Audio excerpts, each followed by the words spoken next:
नमस्ते times drive family में क्रांति संभव स्वागत है आप सभी का टाइम्स ड्राइव शो के लेटेस्ट एपिसोड में, जिसमें एक बार फिर से हम लेकर आए हैं आपके नई नई गाड़ियां, सवारियां और ऑटोमोबाइल की दुनिया से कुछ खास खबरें। क्या है आज के एपिसोड में खास, सबसे पहले वही बताते हैं। टाइम्स ड्राइव शो में आज एक से एक अलग तरह की गाड़ियां दिखाएंगे आपको। Bullet proof Audi A8L security. Aprilia ने RS 457 को पेश किया MotoGP से ठीक पहले। क्या खासियत है इस बाइक में? और एस्टन मार्टिन DB12 हो गई है इंडिया में लॉन्च।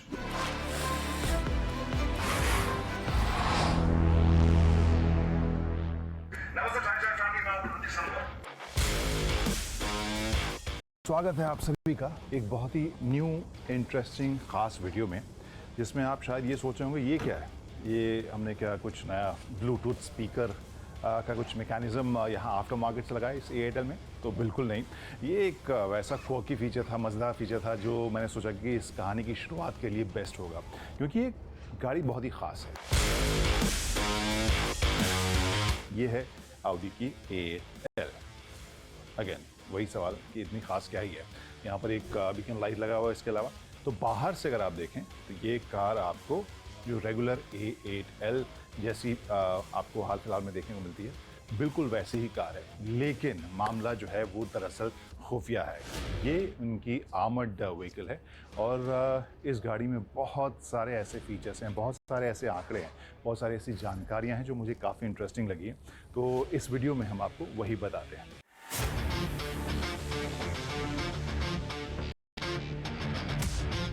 अब सिक्योरिटी के लिए एक सबसे पहली जो चीज़ है वो तो ये है कि सीक्रेसी होनी चाहिए। लोगों को पता नहीं होना चाहिए कि आप तैयार कितने हैं। तो ये जो बेसिकली A8L है वो दरअसल A8L सिक्योरिटी वर्जन है, और जब आप इसे बाहर से देखेंगे तो आपको बहुत ज़्यादा फ़र्क महसूस नहीं होगा। क्यों? क्योंकि इसका जो लुक है, डिज़ाइन है, कहीं पर आपको A8L सिक्योरिटी की बैजिंग नज़र नहीं आएगी। आपकी body design everything is almost similar. तो यहाँ पर जब आप नज़दीक जाएंगे तब आप देखेंगे अच्छा शीशा थोड़ा आपको अलग लग रहा है, इसके विंडोज़ जो हैं वो थोड़े आपको अलग लग रहे हैं, इसके टायर्स थोड़े से अलग लग रहे हैं, फ्लैग पोस्ट दिया गया है। हाँ, ये बीकन लाइट तो है ही ऑब्वियसली, जो एक अलग डिस्टिंक्टिव एलिमेंट है, लेकिन इन सब के बारे में इस वीडियो में हम आपको बताते हैं कि कहानी दरअसल है कैसी और अलग। सबसे पहले तो इस दरवाजे का वज़न मैंने बताया आपको कि ये 160 किलो का हर दरवाज़ा है, और इसके पीछे वजह क्या है? ऑब्वियसली जो बॉडी है वो हर तरह के हमलों के लिए, चाहे वो हैंड ग्रेनेड का हमला हो या राइफ़ल का हमला हो या बंदूकों से हमला हो, उन सब झेलने के लिए रेडी है।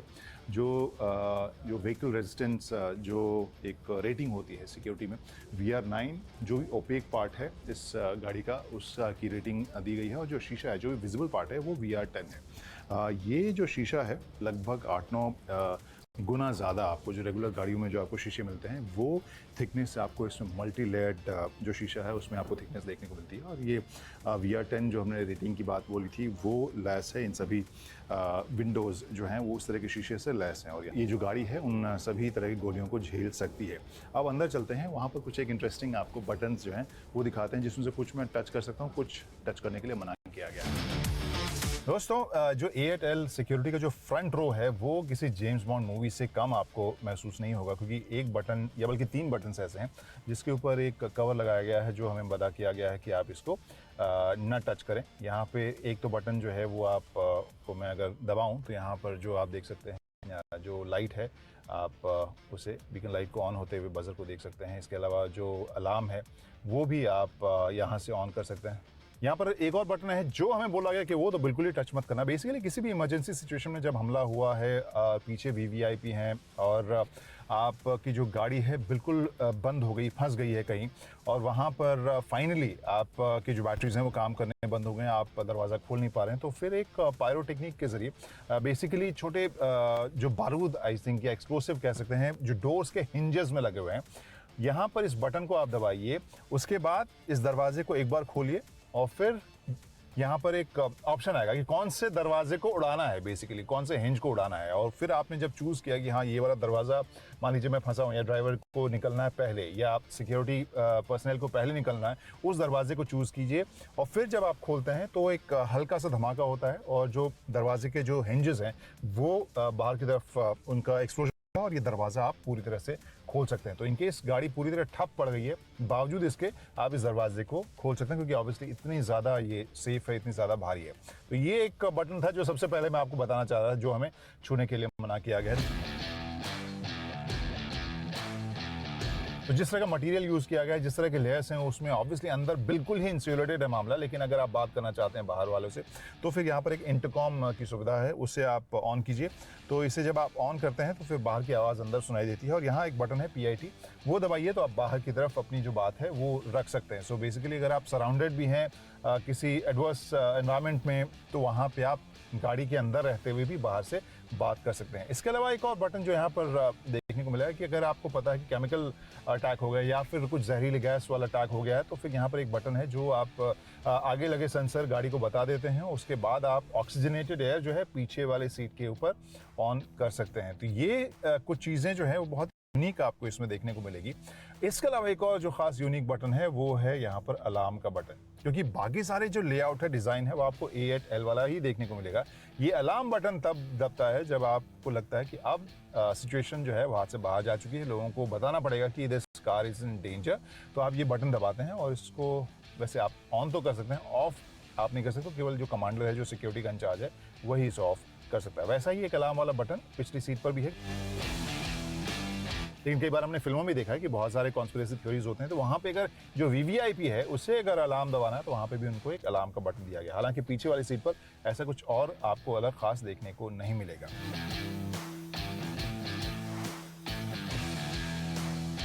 अब आप कहेंगे कि किसी भी इस तरह के आर्मर्ड व्हीकल में जो बॉडी है, शीशे हैं, वो तो आप उसे सिक्योर कर दिया गया है, लेकिन टायर्स का क्या? तो यहाँ पर चाहे गोली लगे या धमाके हों, हैंड ग्रेनेड वाले धमाके हों, वहाँ पर ये जो पैक्स टायर्स हैं दरअसल आपको लगभग 130-150 किलोमीटर तक लेके जाएंगे। अगर जो टॉप स्पीड है आपकी 80 है, तो 80 kmph तक, यानी आप टायर पूरी तरह बर्बाद भी हो जाए तो भी 80 kmph की स्पीड तक आप इस गाड़ी को लगभग 100 से 150 किलोमीटर तक लेकर जा सकते हैं। That is something which is very unique, क्योंकि ये जो टायर है वो केवल मिशलिन ही प्रोवाइड करती है, जैसे कि मैं बताया गया है। पूरी दुनिया में इस सेगमेंट में जो गाड़ियाँ बनाई जाती हैं आर्मर्ड व्हीकल, उसके लिए यही टायर जो है वो इस्तेमाल किया जाता है। अब आप कहेंगे कितनी बॉडी जो है वो स्ट्रॉन्ग की गई है, उसको स्ट्रेंथन किया गया। शीशे इतने मोटे, इतने मल्टी लेयर्ड वाले हैं, तो यहाँ पर इन सब इंतजाम के बाद जो गाड़ी का वज़न है वो तो ज़्यादा होगा ही। तो लगभग 2 टन आपको ज़्यादा इसका वज़न देखने को मिलता है। तो ये लगभग 4.5 टन की ये कार होती है जब ये सभी पैसेंजर से लैस होती है, और वो ऑब्वियसली बाहर ये देखने नहीं देती। लेकिन इन सब के साथ भी चुस्ती में कोई कमी नहीं है। 0 to 100 की स्पीड ये 6.3 सेकंड में पकड़ती है। जो ताकत है वो लगभग 571 bhp या हॉर्स पावर की है, और जो टॉर्क है 800 न्यूटन मीटर का है।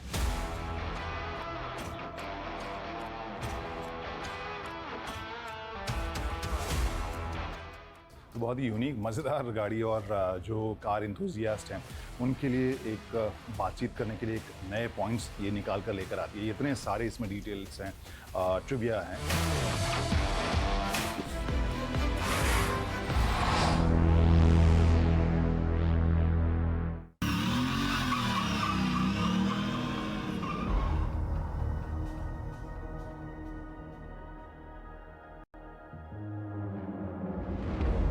Time is running to stop me. I run faster. Hello everyone, स्वागत है टाइम्स ड्राइव के एक और वीडियो में। मैं हूं Ankur Taneja and this is the all new Aprilia RS 457 You can bring it on. You try. And अभी फिलहाल इसका अनवील हो गया है।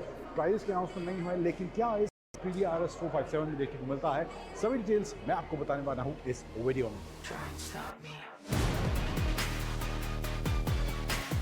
So let's talk about the design first. So front में आपको इसका वही RS 660 वाला ही फील थोड़ा फ्रंट में देखने को मिलेगा। DRS देख सकते हैं, एंड यहाँ पे नीचे इसके विंगलेट्स भी दिए गए हैं। थोड़ा सा कॉम्पैक्ट आपको ये एप्रिलिया की 660 के मुकाबले देखने को मिलेगी, बट जो फील है ओवरऑल पूरा वो रेसिंग DNA या रेस प्रोफाइल इस RS में देखने को मिल रही है। काफ़ी अग्रेसिव ये फ्रंट से देखने में लग रही है। यहाँ फिलहाल ये कलर खड़ा है जो वाइट और ब्लैक कॉम्बिनेशन के साथ आप देख रहे हैं। थोड़ा बहुत रेड टोन भी इसके रियर में यहाँ पे इसमें दिया गया है। फिर साइड प्रोफाइल की बात आए तो यहाँ पे वही रेसिंग बाइक है, तो देन वो फेड वाला फील साइड में देखने को मिल जाता है। एंड इसके अलावा जो इंजन है यहाँ पे दिया गया है वो इसमें है 457 सीसी का विच जनरेट्स अराउंड 47 bhp पावर। और इंटरनेशनली बात करें तो वहाँ पे अराउंड 48 bhp पावर के फिगर्स देखने को मिलते हैं, लेकिन अभी फिलहाल जो इंडिया में ये बाइक आई है 47 bhp के आसपास इसका पावर हम एक्सपेक्ट कर रहे हैं। साइड में वही अग्रेसिव स्टांस, अग्रेसिव प्रोफाइल यहाँ पर इसकी साइड में देखने को मिलेगी। एप्रिलिया रेसिंग की बैजिंग यहाँ इसके टैंक में दी गई है एंड पीछे की तरफ RS 457 की बैजिंग इसमें देखने को मिल जाती है। डिस्क ब्रेक आगे पीछे है and obviously dual channel ABS इसमें मिलने वाला है एंड जो व्हील्स हैं उसका कलर आपको रेड टोन में यहाँ पर इस RS 457 में इस वाले वेरिएंट में देखने को मिल रहा है एंड बड़ा सा एप्रिलिया का logo. There is another RS badging here at the fairing of this bike. Then पीछे की तरफ आएँ तो काफ़ी कॉम्पैक्ट सी एंड अग्रेसिव होने के साथ साथ एक स्लीक डिज़ाइन भी पीछे की तरफ देखने को मिल जाता है। स्प्लिट सीट्स हैं, ग्रैब बार्स एंड रियर में जो है LED टेल लाइट्स इसमें देखने को मिल जाती हैं। वही स्टांस रेसिंग ट्रैक वाला फील इस बाइक के हैंडल बार में देखने को मिल रहा है। एप्रिलिया की बैजिंग यहाँ सेंटर में दी गई है। स्क्रीन की बात करूँ तो कलर्ड TFT स्क्रीन दी गई है, 5 इंच स्क्रीन है। इसके अलावा इन्फॉर्मेशन की बात, ट्रिप मीटर वगैरह इसका ऑप्शन दे सकते हैं, गियर इंडिकेटर है, टेम्परेचर बाल, फ्यूल गेज, टाइम, ये सब डिस्प्ले यहाँ इसमें देखने को मिल रहा है and service interval, temperature, again battery voltage यहाँ पे इसमें देखने को मिल जाती है। देन यहाँ पे इसका स्पीडोमीटर, लैप टाइम वगैरह जो आप इसमें सेट कर सकते हैं, तो ये सब इन्फॉर्मेशन यहाँ पर इसमें देखने को मिल रही है इस एप्रिलिया की इस RS 457 के अंदर। स्विच पैनल की बात करें तो लेफ्ट साइड में जो है इसका जो इंस्ट्रूमेंट क्लस्टर है उसको कंट्रोल करने के बटन्स हैं, pass switch, indicator and horn switch नीचे की तरफ देखने को मिल जाता है एंड राइट साइड में आए तो engine fill switch and ignition switch इधर की तरफ देखने को इसमें मिल रहा है इस एप्रिलिया की राइट साइड हैंडल बार के अंदर। की कुछ इस तरह इसकी देखने को मिलती है, बहुत ही नॉर्मल सी की है इसकी, नथिंग फैंसी। बट यहाँ पर बैजिंग की बात करें तो एप्रिलिया 54 वर्ल्ड टाइटल्स की बैजिंग, यस MotoGP में एप्रिलिया पार्टिसिपेट करती है एंड ये कुछ यहाँ पे इसमें ग्राफिक्स इसके इस टैंक पर देखने को मिल रहे हैं एंड ये ब्लैक और वाइट कॉम्बिनेशन भी काफ़ी कूल इस एप्रिलिया की 457 में देखने को मिल रहा है।